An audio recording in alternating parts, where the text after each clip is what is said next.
Nahmaduhu wa nusalli wa nusallim ala rasulihil karim wa ala alihi wa ashabihi ajma'in amma ba'd. Alhamdulillah, jemaah salat subuh kita lanjut ngaji Aqidatul Awam. Ila hadratin Nabi Mustafa Muhammad sallallahu alaihi wasallam. Ya Syekhuna Zul Tafa Abdul Syamar Qadasa. Ila Sayyid Ahmad Al-Marzuki Al-Malik Al-Maliki. Ila Sayyid Muhammad Ibn Ali Ibn Abbas Al-Malik Al-Maliki. Wa ila Qiyas Muhammad Ihya Al-Bidin wa kana Al-Fatihah. أعوذ بالله من الشيطان الرجيم بسم الله الرحمن الرحيم الحمد لله رب العالمين الرحمن الرحيم مالك يوم الدين إياك نعبد وإياك نستعين اهدنا الصراط المستقيم صراط الذين أنعمت عليهم غير المغضوب عليهم ولا الضالين آمين. Bismillahirrahmanirrahim. Sekarang masuk Al-Faslus Sadis, fasal yang ke-6 fil yaumil akhir, dalam menjelaskan hari akhir, hari kiamat, hari berakhirnya kehidupan dunia.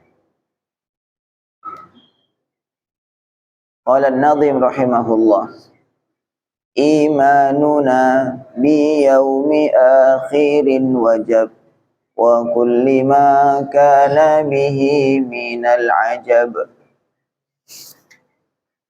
Imanuna, iman kita, biyaumi akhirin, dengan hari akhir, dengan hari berakhirnya dunia.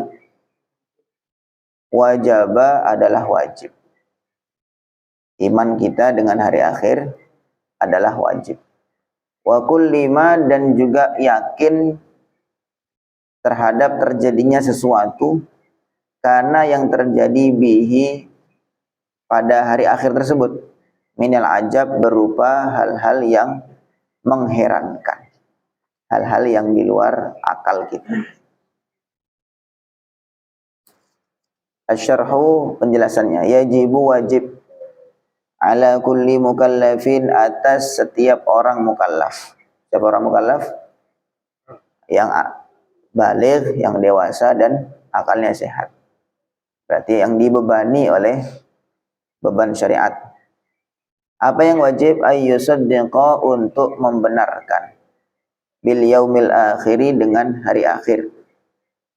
Qala Allah Ta'ala, Allah berfirman, walakinnal birra man amana billahi wal yaumil akhir. Surah Al-Baqarah ayat 177.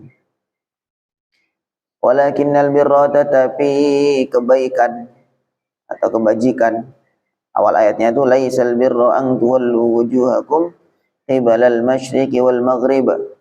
Baru walakinnal birra man amana billah wal yaumil akhir. Jadi kata Allah menegaskan, yang dimaksud kebaikan itu bukan zahirnya, bukan hanya asal kamu menghadap masyriq maghrib, kamu menghadap ke timur, menghadap ke barat, badannya menghadap ke sana, bukan itu kebajikan yang sebenarnya.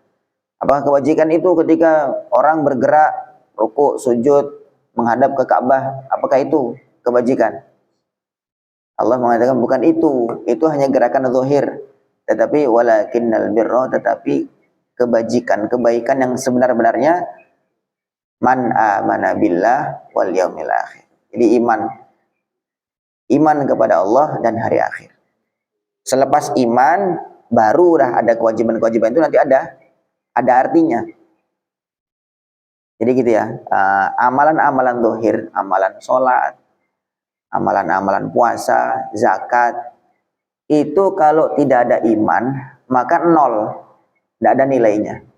Misalkan orang di luar Islam, dia belum masuk Islam, dia ikut ke Mekah, atau mungkin dia ikut puasa juga, atau dia mungkin bikin kebaikan-kebaikan, dia bagi-bagi apalah gitu, sumbangan. Apakah ada nilainya di sisi Allah? Tidak ada, karena nggak ada iman, gitu. Karena nggak ada iman. Nah, iman itulah maksudnya yang pertama. Setelah iman, asyhadu an la ilaha illallah, meyakini bahwa satu-satunya Tuhan yang berhak disembah adalah Allah, barulah amalan-amalan itu baru bernilai di sisi Allah. Dari sisi Allah. Kalau bahasanya orang-orang yang menjelaskan itu, iman itu seperti angka 1. Sedangkan amalan-amalan selain iman, amalan-amalan yang zahir itu seperti angka 0. Walaupun orang itu punya angka 0 yang banyak, tapi kalau di depan itu tidak ada angka 1, nah, makanya 0 saja. 0, 0, 0 sampai ratusan nolnya. Tapi ada angka 1 di awal tuh, ya 0 saja nilainya. Tapi dia cuma punya angka 1. Nolnya cuma 1. Maka nilainya sudah 10. Tambah 0 lagi jadi 100 dan seterusnya. Jadi iman itu yang menjadikan amalan-amalan seorang itu bernilai. Nah, maka di sini Allah mengaitkan man amana billah wal yaumil akhir. Iman itu diantaranya yang wajib diimani adalah iman kepada Allah. Pertama, yakin wujudnya Allah dan terjadinya hari akhir, terjadinya hari kiamat. Wabima, dan juga yakin kepada hal-hal istamala yang terkandung atau ya istamala yang terkandung alaihi atas hari kiamat.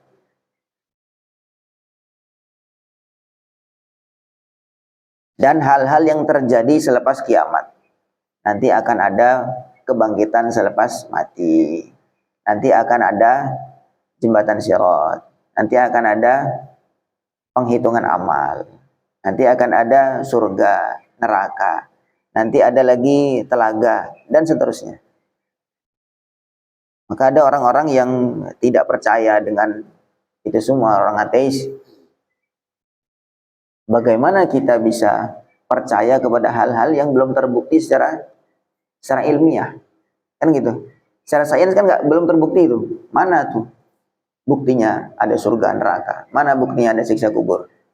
Nah, gimana kita jawab? Gimana?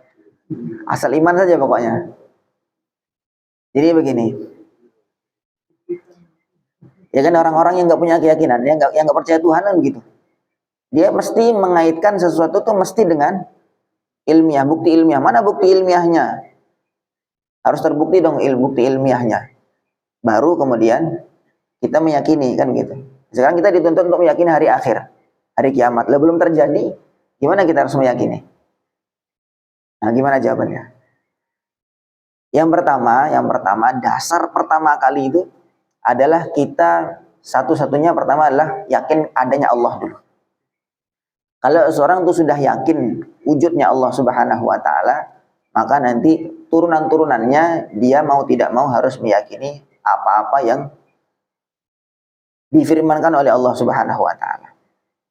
Nah, sekarang kita yakin, kita cari kesamaan dulu bahwa Allah itu wujud apa enggak?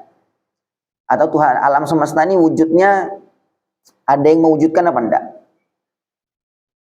Kalau mungkin ada orang mengatakan ya wujudnya alam semesta dengan kebetulan saja. Lah kebetulan itu sendiri kebetulan itu wujud apa enggak kebetulan itu? Kebetulan itu sendiri itu hal yang wujud apa bukan? Kan enggak tuh. Tentu yang menciptakan tuh mesti sesuatu yang wujud.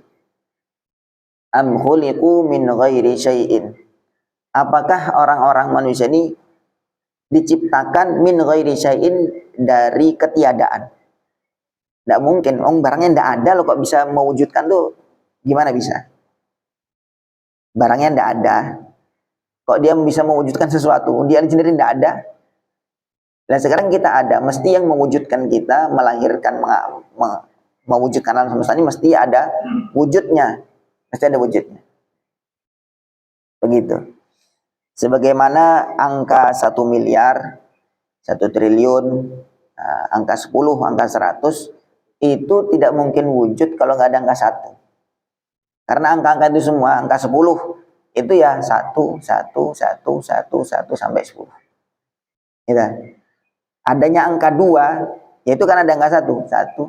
Tapi kalau 0, ya maka dia nggak bisa membentuk angka apapun. 0, 0, 0, 0, tambah 0, 0 terus sampai berapa triliun nolnya, berapa nilainya? Ya 0 saja. Nah, maka sumber wujudnya alam semesta ini baru adalah wujudnya Allah Subhanahu wa taala.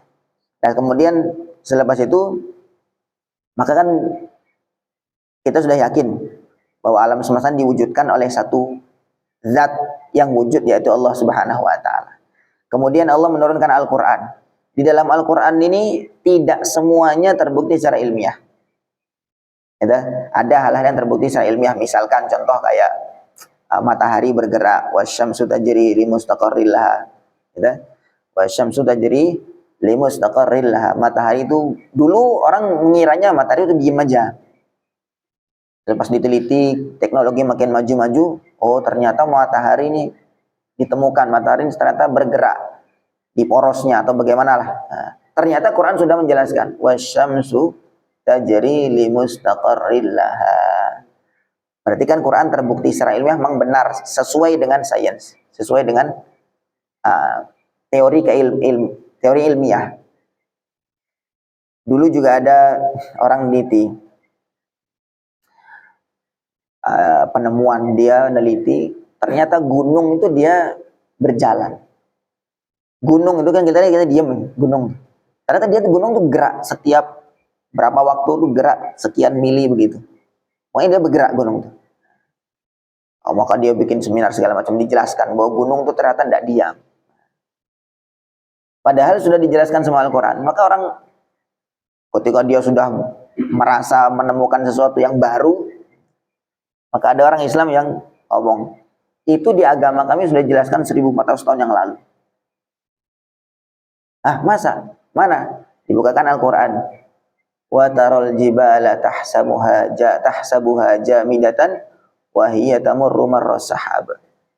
Wa taral jibala, kamu lihat jibal, gunung-gunung, tahsabuha jamidah. Kamu kira dia diam aja.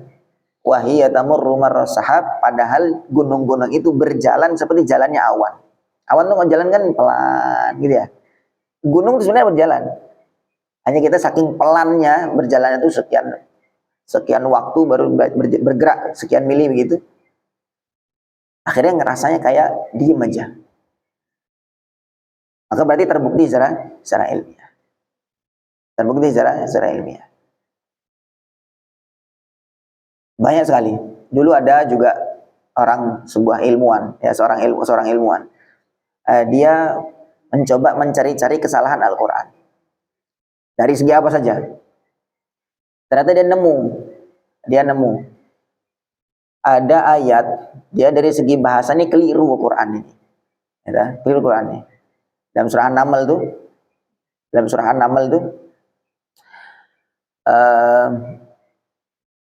hatta idza atau ala wadin namli qalat namlatu ya ayyuhan namlu dkhulu masakinakum la yahtimannakum Sulaimanu wa junuduhu. Lafadz hatama yahtimu atau hatima yahtimu itu artinya menghancurkan. Jadi ketika Nabi Sulaiman dan rombongannya, bala tentaranya itu masuk ke hutan, gitu, maka qalat namlah, ada semut yang ngasih komando kepada yang lain, warga semut yang lain. Udkhulu masakinakum, kamu masuk sana, masuk ke lubang-lubang. La yahtimannakum Sulaiman. Nanti supaya Nabi Sulaiman tidak menginjak kalian, maksudnya menghancurkan kalian. Dia kan bala tentaranya kan rame, kalian keinjek-injek mati semua. Maka kata-kata yahtimu itu artinya menghancurkan, itu menghancurkan kaca. Maka nggak cocok untuk menghancurkan semut. Maksudnya kata-kata. Jadi bahasa Arab itu banyak ya. Hanya kata-kata memecahkan itu ada kasaro yaksiru, memecahkan. Ada hatoma yahtimu, itu memecahkan juga. Hadama yahdimu, menghancurkan juga. Itu banyak sekali, hanya kata-kata menghancurkan itu. Jadi, dan penggunaan yang lain, termasuk hatoma yahtimu itu menghancurkan kaca. Masa menghancurkan kaca digunakan untuk bahasa menghancurkan semut? Ini nggak pas nih secara bahasa. Jadi teliti cuma masalah itu saja, dia berusaha untuk mengungkap kesalahan, kekeliruan Al-Quran. Dia merasa sudah bisa mengungkap kekeliruan Al-Quran. Ternyata setelah teknologi maju, diteliti semut itu, ternyata semut itu punya zat, badannya itu ada yang sama dengan zat yang ada pada kaca. Ada yang sama zatnya itu dengan ada pada kaca. Sehingga cocok saja, la yahtimannakum Sulaiman wa junuduhu wa hum la yashkurun. Maka dia kaget, wah, ini tidak bisa dibantah. Sama sekali tidak bisa dibantah. Berarti terbukti secara ilmiah. Secara sains. Maka begini, sekarang kalau misalkan dalam Al-Quran tidak semua hal, termasuk hal yang nggak bisa dibuktikan secara ilmiah, ya tadi nih, hari kiamat, gimana cara membuktikan secara ilmiah? Nggak bisa, yang belum terjadi. Maka dalam Al-Quran ada yang sudah terbukti secara ilmiah, ada yang belum terbukti. Nah, yang belum terbukti itu mungkin sekitar 20%. Yang 80% semua terbukti secara ilmiah. Piramid itu dulu banyak mengira piramid itu terbuat dari batu, mungkin dipahat atau bagaimana segala macam. Setelah diteliti batu-batunya piramid nih, oh ternyata ini piramid ini dari tanah liat yang dibakar. Piramid yang tanah liat yang dibakar, bukan batu nih ternyata ini piramid dari tanah liat. Dulu kan sudah dijelaskan, fa'auqid liyahamanu alatin. Pakai to ya, bukan tin, buah tin, pakai ta. Kalau to tin itu artinya tanah liat.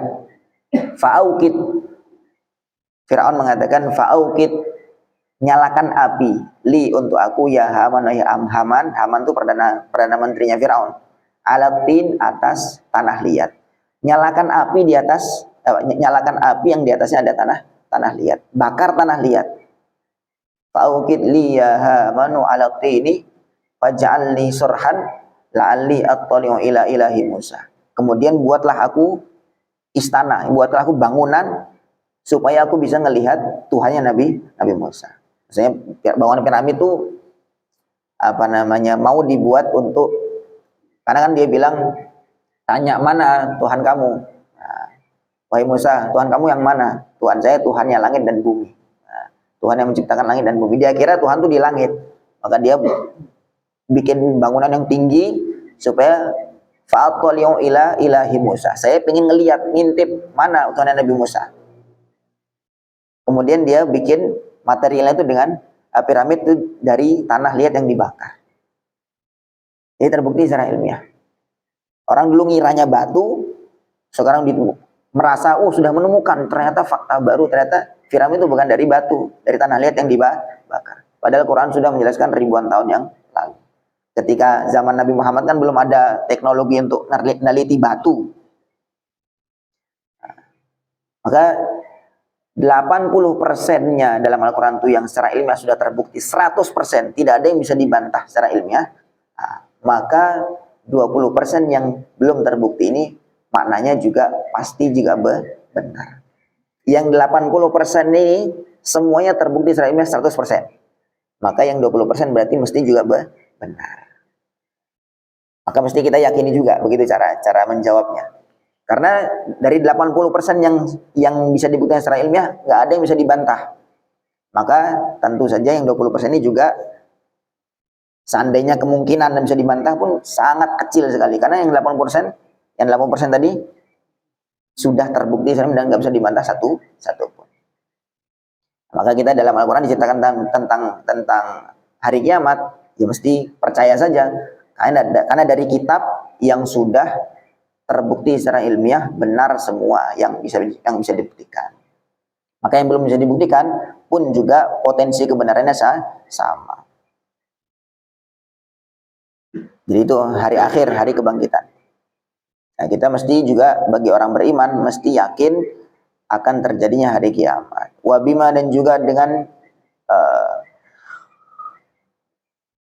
wa min dzalika, di antara hal-hal yang terjadi selepas kiamat, ma adalah perkara yang akan dijelaskan. Satu, al-barzakh.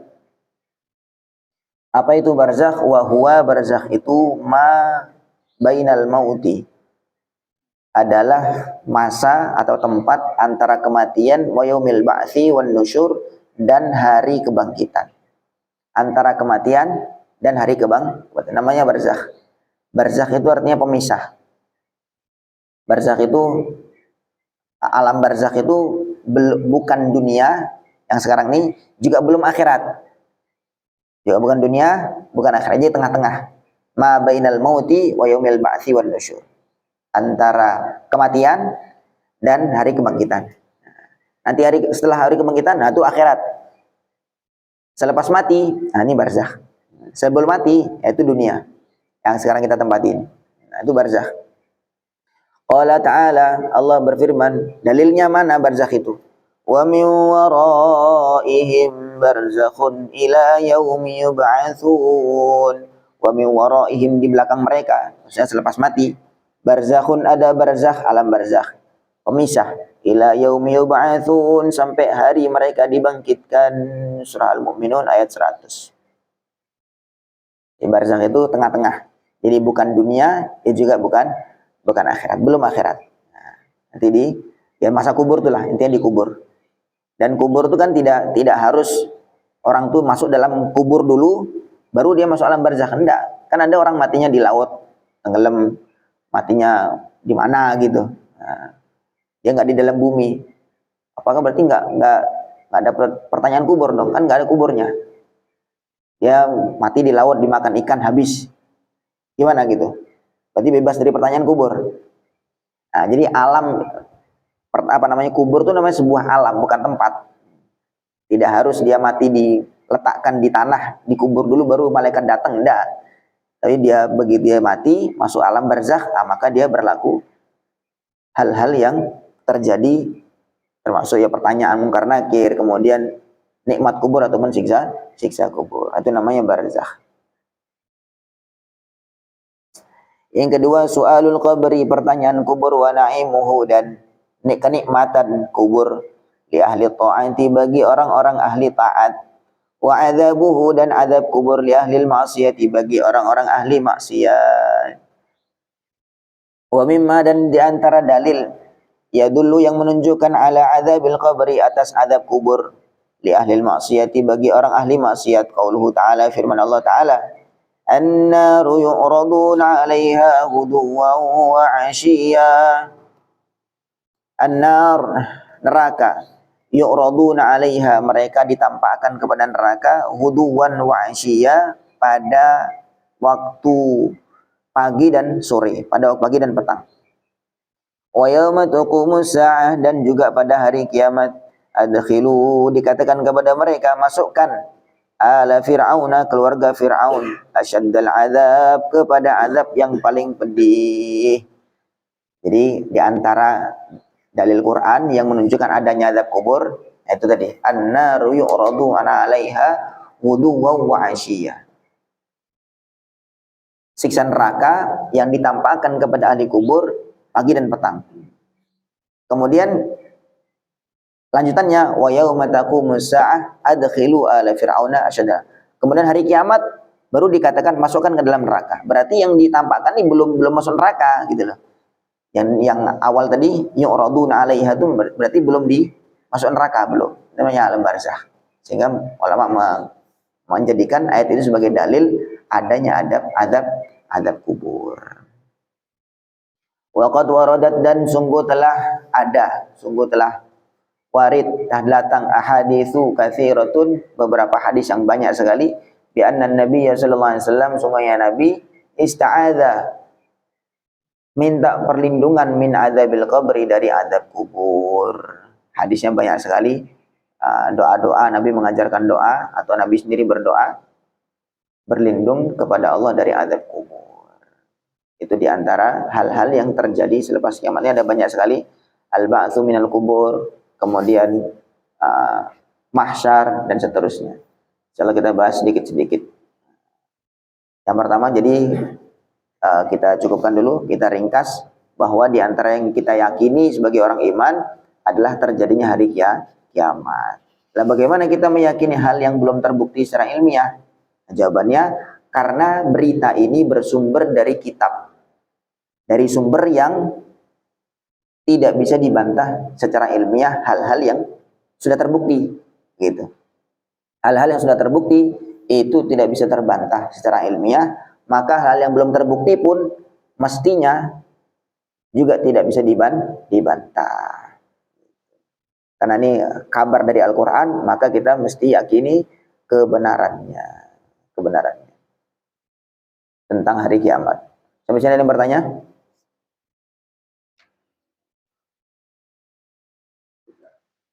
Monggo.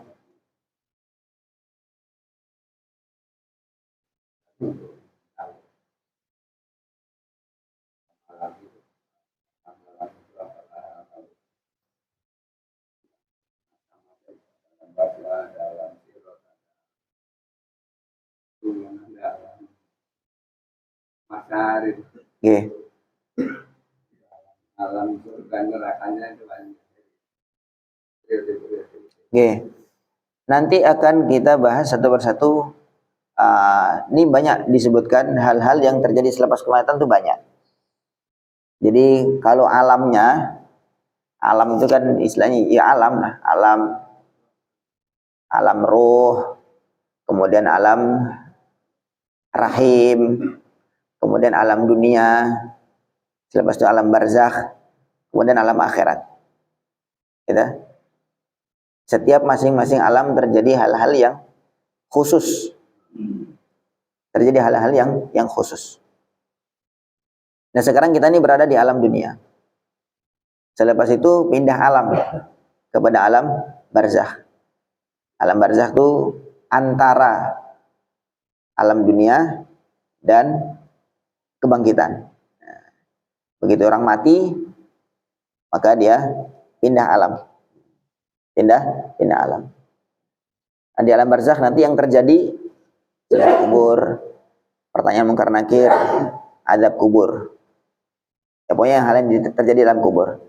Selepas itu pindah alam lagi, dibangkitkan, tiup sangkakala, dimaksud dibangkitkan lagi, baru nanti terjadi di alam akhirat, baru nanti mahsyar, kemudian mizan, sirat, kemudian selepas itu hisab dan seterusnya. Surga neraka itu di alam akhirat. Surga neraka itu di alam akhirat. Terus sudah terakhir alam akhirat. Itu apa namanya? Alam terakhir yang dialami oleh manusia. Alam terakhir yang dimasuki oleh manusia. Nanti insya Allah kita, ini ada beberapa nih yang disebutkan hal-hal nanti yang terjadi selepas kiamat yang disebutkan oleh Al-Quran ataupun hadis. Karena bagaimanapun juga tetap kita tidak bisa tahu secara total ya. Karena memang kiamat sendiri pertama itu juga tidak terbukti secara ilmiah, belum terjadi loh. Apalagi di akhiratnya. Tetapi ada kisi-kisinya. Quran menceritakan tentang kisi-kisi surga neraka. Hadis begitu juga tentang adab kubur, tentang mahsyar, mizan, sirat dan seterusnya. Jadi kita hanya bisa tahu kisi-kisinya saja, tidak tahu secara utuh. Kalau mau tahu ya nanti kita semua akan menyaksikan itu semua. Ada lagi pertanyaan? Monggo. Itu istilah kiamat ditulis dengan arti teriakan pertama, teriakan kedua. Terus ada orang yang mengartikan teriakan itu sebagai mengatakan apa bisa. Al-Quran itu fleksibel, ya. Al-Quran itu fleksibel. Ketika orang yang hatinya bersih, maka dia bisa menafsirkan Al-Quran ya sesuai. Ada orang yang hatinya kotor, maka dia belokkan Quran sesuai dengan nafsunya. Gitu. Sesuai dengan nafsunya. Nah, kemudian penafsiran ditiupnya sangkakala, kemudian nanti suaranya seperti teriakan atau itu adalah ledakan, itu penafsiran saja. Mau percaya ya monggo, enggak juga enggak apa-apa. Nanti kita dengerin sendirilah kalau ketemu kiamat. Penafsiran tapi yang dia mengalami kiamat itu, tapi begini, yang mengalami kiamat itu nggak ada orang iman mengalami kiamat. Yang mengalami kiamat itu syirorun nas, orang-orang kafir saja. Sebelum kiamat nanti ada angin yang mencabut nyawa semua orang iman. Jadi ketika sebelum terjadi kiamat nih, maka nanti ada angin, wangi anginnya. Setiap orang yang dalam hatinya ada iman, maka angin itu lewat, tercium, wangi, langsung mati. Sehingga nanti yang tersisa di muka bumi ini orang-orang buruk, orang-orang yang nggak kenal dengan Allah, sudah nggak ada satupun yang iman. Baru terjadi kiamat. La taqumus sa'ah illa ala syirarin nas. Atau kama qala Rasulullah SAW. Tidaklah terjadi kiamat itu kecuali atas orang-orang paling buruk di muka dunia ini. Nah, maka kalau kita ini orang-orang iman, insya Allah tidak nemu kiamat. Itu penafsiran saja, penafsiran apa namanya, bisa dipercaya, bisa enggak. Nah, karena tidak ada dalil yang kuat. Ini itu bisa saja. Ada lagi? Cukup nggih? Kita yang jelas kita yakin bahwa kiamat itu ada. Maka kalau kita sudah yakin ya persiapan. Nah, kalau kita sudah yakin berarti persiapan. Seperti kita dah yakin mau pulang kampung nih, udah mau mudik nih. Nah, maka persiapan mau mudik, nyiapin oleh-olehnya, nyiapin segala macam gitu. Dan sekarang kita mau mudik ke akhirat, apa yang kita siapkan? Nah, mumpung Ramadan ini kita siapkan banyak-banyak amal. Hanya karena kita tuh seringnya persiapannya mudik untuk di dunia aja. Wah, saya udah jauh-jauh hari udah nyiapin untuk mudik nih. Ngumpulin ongkosnya, ngumpulin oleh-olehnya, ngumpulin segala macam. Nah, mau kemana? Mau pulang kampung.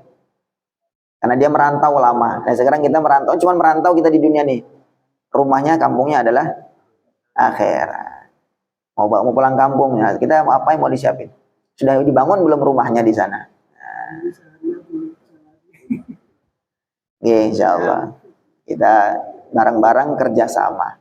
Nah, kalau sendirian ya lemes juga, sendirian juga males juga. Nah, maka kita kerjasama bareng-bareng bikin suasana, maka nanti masuk surganya pun bareng-bareng. Wasiqal ladzina taqaw rabbahum ilal jannati zumara. Orang takwa itu nanti masuk surga itu zumara, golongan-golongan, kelompok-kelompok. Ini kelompok Masjid Al-Hijrah, ini kelompok Masjid Mujahidin, ini kelompok begitu. Tidak sendiri-sendiri, karena waktu di dunia juga kelompok-kelompok. Semoga termasuk kita semua. Subhanallah bihamdihi, subhanakallahumma bihamdika, asyhadu an la ilaha illa anta, astaghfiruka wa atubu ilaik. Assalamualaikum warahmatullahi wabarakatuh.